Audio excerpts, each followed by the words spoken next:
ご視聴ありがとうございます。皆さん、クルカイと現在ピックアップ開催中のミシティはどうされましたか？私は3属性パーティに必要な工場のペリティアが引けてないので、今後の実装キャラのことも考えてクルカイ、ミシティを復刻まで待つことにしました。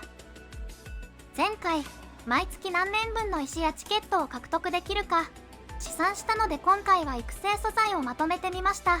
動画の構成はこのようになっています。興味のあるとこだけでも見ていってください。それでは早速各種前提から。算出対象はデータコアとゴールド、作戦報告書、解析図面、接続媒体、拡張ストレージ、メモリなどの高感度アイテム。算出条件は前回同様、無課金で工場コンテンツやイベントで定期的に入手できる対象アイテムを最大入手したとして、その入手量を1ヶ月30日換算したものとなります。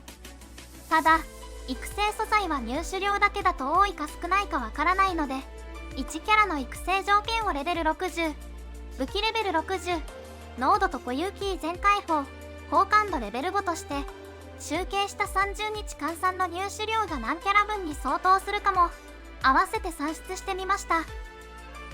次に算出方法。こちらも前回同様、工場コンテンツ、ミニイベント、ストーリーイベントと開催形態ごとに集計して最後に合算しています。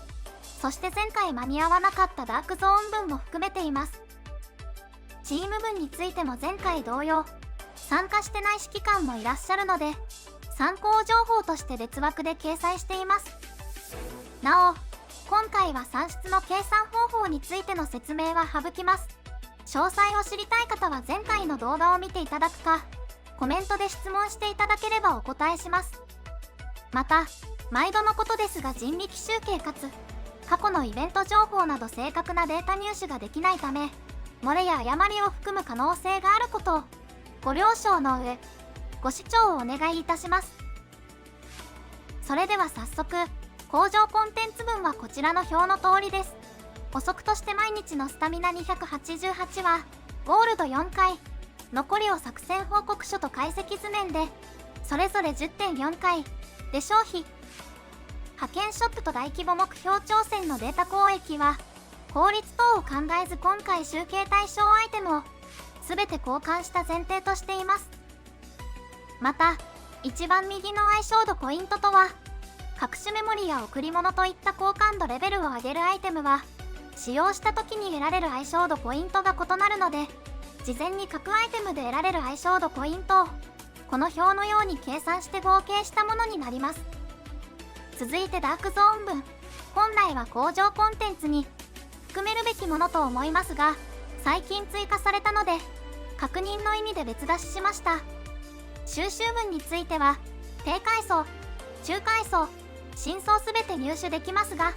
エリア検証はすべての討伐対象を同じ階層ではなく、対象ごとに討伐する階層を選択することもできるので、指揮官によって報酬内容が変わる可能性があります。今回の算出ではすべて深層としていますが、参考にすべて低階層、中階層の報酬も表示しています。次にミニイベント分について、前回から期間と開催回数をアップデートして再度算出し直した結果の表がこちらになります。最後にストーリーイベント。こちらについてはサービス開始時、短期間で2つのストーリーイベントが開催されたガラス島を行くものを除いた直近の演実点までの平均を30日換算しています。そして参考のチーム分、業務補給については確率の記載がないのとチームレベルでも変わるので省略していますが、ゴールドと接続媒体をそれなりにもらえます。そしてここまで別々で集計したものを合算した結果がこちら。これでは分かりづらいため、何キャラ分に相当するかを追加して見やすくしたのがこちら。この表の見方は、1が前提に基づいた1キャラの育成に必要な素材量、2は今回集計した隠しコンテンツで定期的に入手できる30日換算の育成素材入手量、3行目が2の入手量を1で割って何キャラ分に相当するか換算した値となります。今のところグローバル版ドルフロ2の新規限定キャラの実装ペースはサービス開始時のスオミとウルリドダブルピックアップを除いて21日に1キャラとなっています。これを30日換算すると 1.43 キャラとなるため、各素材のこれらの値が 1.43 以上であればその素材は毎月賄える計算となります。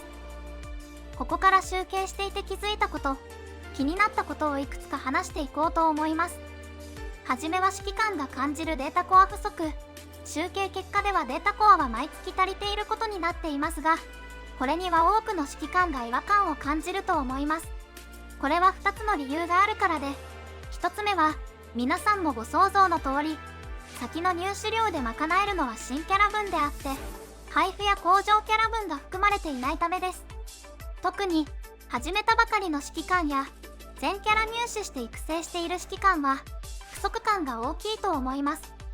2つ目は実際の入手量について、今回の試算では最大入手を前提にしているため新キャラ分を賄えてる計算ですが、データコアは重要アイテムだけあって入手のハードルが高いです。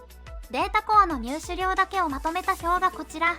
上2つは指揮官が毎日または毎週手動で入手、交換が必要なので忘れる可能性があります。次に大規模演習ステージ X 一撃破の報酬はレベル60でも獲得できない指揮官もいると思います。各言う私も少し前までできていませんでした。このようにデータコアについては使用量と入手量の両面で不足する要因があるので、無課金の場合毎月データコアを全て入手できたとしても最大 1.45 キャラ分なので計画的に育成することが必要になってきます。幸い今のところドルフロ2はコンテンツクリアだけであれば基本に TT、 多くて 3TT を育成すればいいので、育成を限定すれば不足感は徐々に解消されると思います。次にゴールドについて、アタッチメント厳選をどれくらい行っているか、これによって大きく変わってくると思います。増幅チップなしで1回2万ゴールドかかるので、入手分を全て厳選に使っても月に約116回分しかなく、熱くなりすぎると気がついたらなくなってしまっていることになりかねないので注意が必要です。特に始めた頃は育成で多く使用するので、本格的な厳選はレベル60以降で余裕ができたらにしましょう。拡張ストレージや接続媒体は集計結果からは一部不足する計算ですが、個人的な感覚としてはあまり不足感は感じていません。これは拡張ストレージは補給作戦で1回の入手量が多く、接続媒体は買い素材が大量にもらえて、それを合成することでほぼ賄えること、さらに入手量2倍期間もあるためだと思います。最後に話は戻りますが、今回集計に含めたダークゾーンについて、とっつきにくくて自動周回できるまでに結構時間がかかるのと、入手アイテムの貴重性が他のコンテンツより劣るので、手をつけていない指揮官もいると思いますが、不足しがちなメモリを含め接続媒体も入手量が多く、自動採取可能になれば、毎週エリア検証だけやればいいので、必要レベルに達したら低階層から徐々に手をつけていくと、特に序盤の育成素材不足の解消につながると思います。ここまで見てきて、結局無課金な育成素材で、ネックとなるのは毎月最大 1.45 個のデータコアの入手量ですが、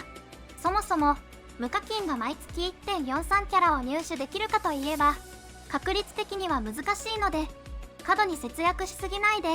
気になったキャラを育てて使いながら、ドルフロニを楽しんでいきましょう。今回の動画は以上になります。このチャンネルでは、私が気になったこと、客観的なデータや情報をもとに検証したり、より楽しむための動画を投稿していきたいと思いますので、高評価、チャンネル登録で応援していただけると嬉しいです。それではまたお会いできるのを楽しみにしています。ここまでご視聴ありがとうございました。